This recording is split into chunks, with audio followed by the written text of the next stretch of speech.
Today we are saddling up for a trip back in time to explore some of the coolest old towns that are still alive and well in the United States. A couple of weeks ago we did a video that had a few towns that are still holding on to that Old West feel. As I researched that video, I found the history of these towns very interesting, but didn't include it into that video because that really wasn't the focus of the video. So I decided to make a video that is about the history and how they're keeping those traditions alive here in 2024. These places are packed with history, from wild gunfights to legendary figures to booming mining operations and cowboy culture. If you've ever dreamed of walking the same streets as Wyatt Earp or experiencing the Wild West, these towns are for you. Got it? Get it? Good. Let's take a look.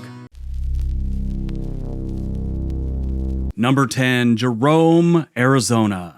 Jerome, Arizona is a tiny town with big personality, perched precariously on the side of a mountain like a stubborn drunk that refuses to leave his favorite bar stool. Jerome was founded in 1876 as a copper mining town. Jerome is so rich in copper that people used to say you could trip over a nugget walking down the street, but when the mines dried up, so did the town, and Jerome became a ghost town where the ghosts probably outnumber the living. But Jerome wasn't about to go quietly. It reinvented itself as an artist haven, attracting a quirky mix of creative souls who found inspiration in the town's crumbling buildings and eerie quiet. Now Jerome is a mix of history, art, and just the right amount of ghost stories to keep it interesting. Jerome is also known for being the place where Billy the Kid actually met Wyatt Earp. At its peak, it was known as the wickedest town in the West due to its boisterous nightlife. It is also said at one point every other building in Jerome was a saloon or a brothel or both. Jerome was actually for a while the fourth largest city in Arizona. Now it's got a population of 450 people.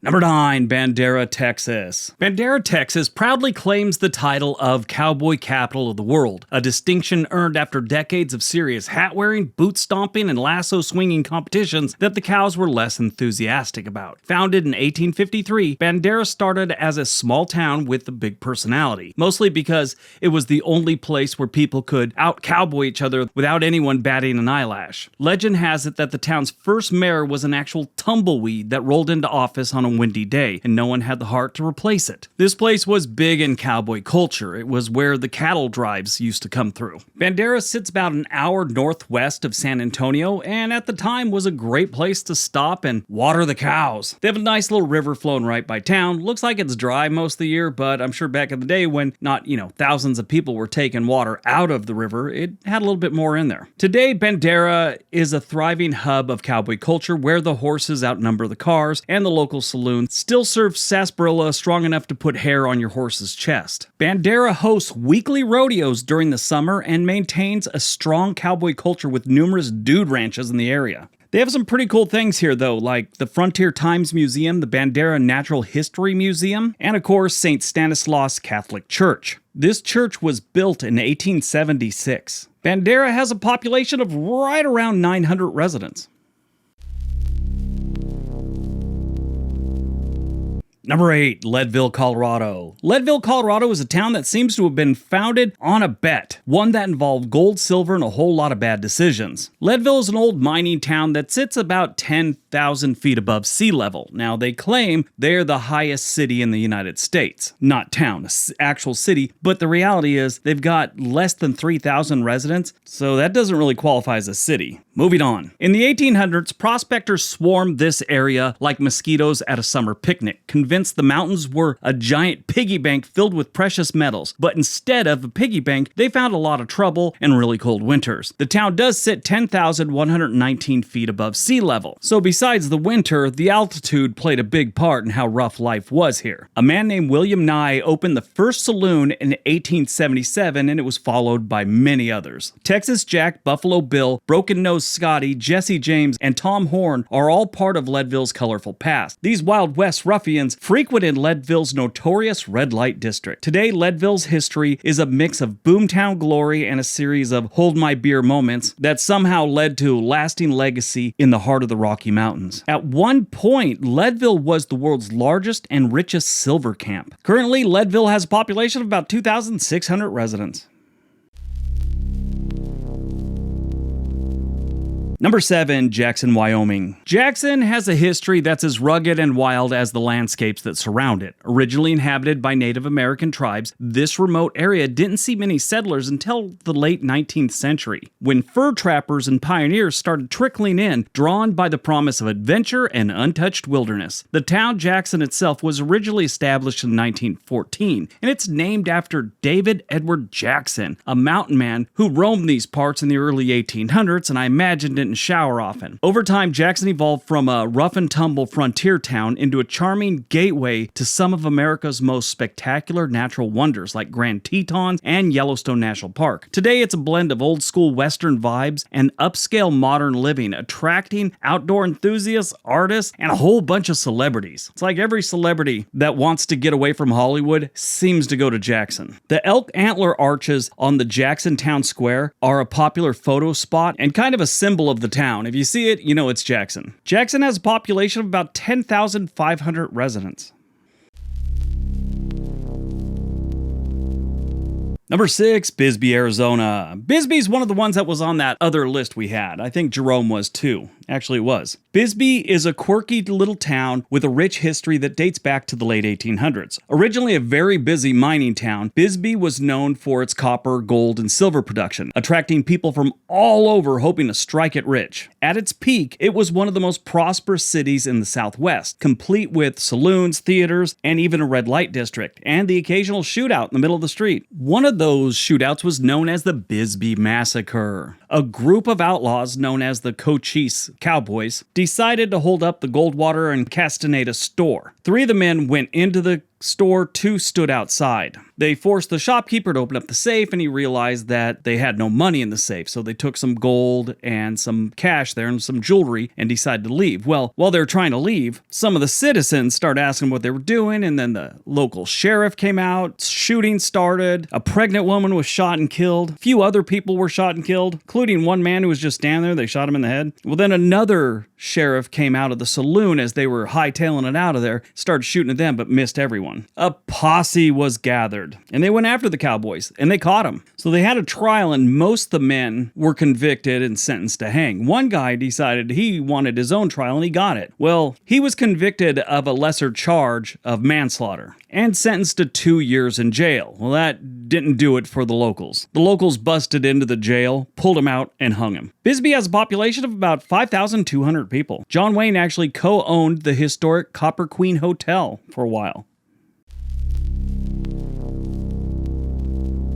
Number 5, Silverton, Colorado. Silverton, Colorado is the kind of town that makes you wonder if someone accidentally time traveled into the 1800s, or they just decided at some time in the 1800s, hey, if it works, why fix it? Silverton was a gold and silver mining boom town. The boom might have been generous. Imagine a rowdy crowd of miners whooping it up in the saloon, only to discover that the gold was mostly fool's gold. But hey, at least they were good on the silver part of it. Over the years, the population fluctuated and things changed, and it was a rough and rowdy place with saloons and brothels and all that. And then the families in 1874 started relocating to Silverton, prompting efforts to maintain respectability within the town. An imaginary line down Green Street symbolized the division between law-abiding citizens and the establishments associated with gambling, prostitution, and entertainment. In May of 1883, a grand jury indicted 117 lewd women on notorious Blair Street. While fines were imposed, gambling and prostitution were somewhat tolerated as long as they remained confined to a certain area. But they tried to really knock down all the sinning, if you will, to make it a more family-friendly town. One interesting thing about this place, the Durango and Silverton Narrow Gauge Railroad, a heritage railway, still operates today, offering scenic tours. Silverton has a population of about 600 residents.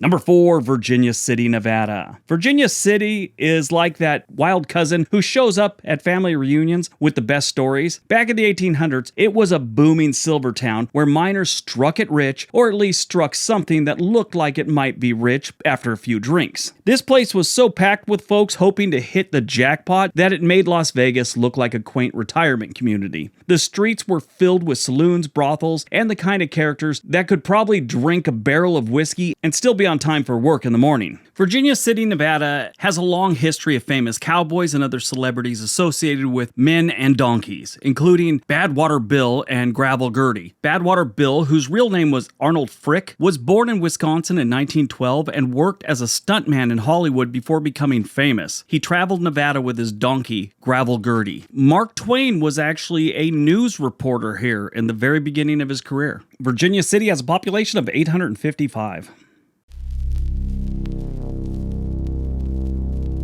Number 3, Dodge City, Kansas. Yeah, it sounds like a western town. I mean, all the old movies, someone was going to Dodge City and someone was just shot in Dodge City. Dodge City, Kansas started off as the kind of place where you'd want to keep one hand on your hat and the other one on your holster. Born out of the Wild West's wildest dreams and nightmares in some cases, it was a town where cattle outnumbered people and the only thing quicker than a cowboy's draw was the speed in which rumors spread. Dodge City became the ultimate proving ground for gunslingers, gamblers, and anyone who could tolerate the aroma of cattle, or as the locals called it, the sweet scent of economic prosperity. The town's lawmen had their work cut out for them, often finding themselves in more shootouts than a Hollywood action star. Yet, despite all the ruckus, Dodge City somehow managed to transition from being the wildest of the Wild West towns to a place where you'd be more likely to find tourists than outlaws, proving that even the roughest towns can mellow with age. The Wild West Wax Museum showcased interesting people from the Wild West time period and information about prominent lawmen. Over the years, Dodge City has been synonymous with well-known names like Bat Masterson, Wyatt Earp, and Doc Holliday. Dodge City still holds on to its Western heritage, and it has a population of about 27,000 residents.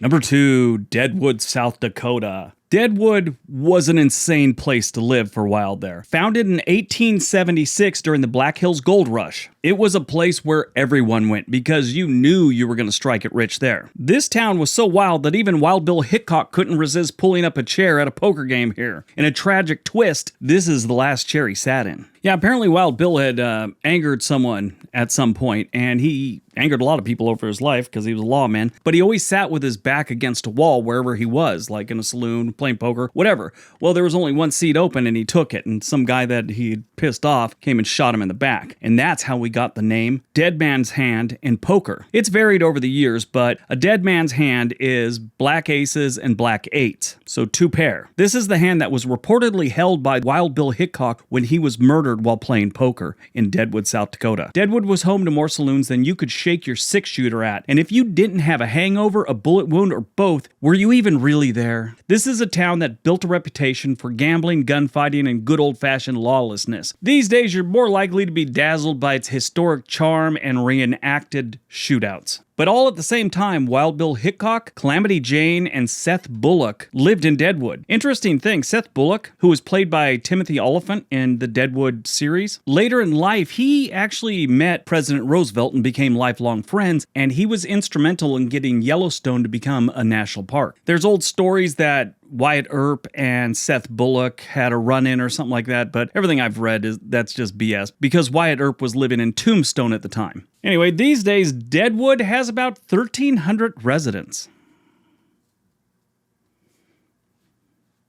All right, before we get to number 1, the question of the day. Wherever you live, is there a town that has a German or European theme to it? Where's it at and what's it called? Let us know in the comment section below. All right, on to number 1. And number 1, Tombstone, Arizona. Tombstone is like the Wild West version of Las Vegas. What happens there stays there, except with more gunfights and fewer showgirls. This dusty little town was the OK Corral's home, where folks settled arguments with 6-shooters rather than Yelp reviews.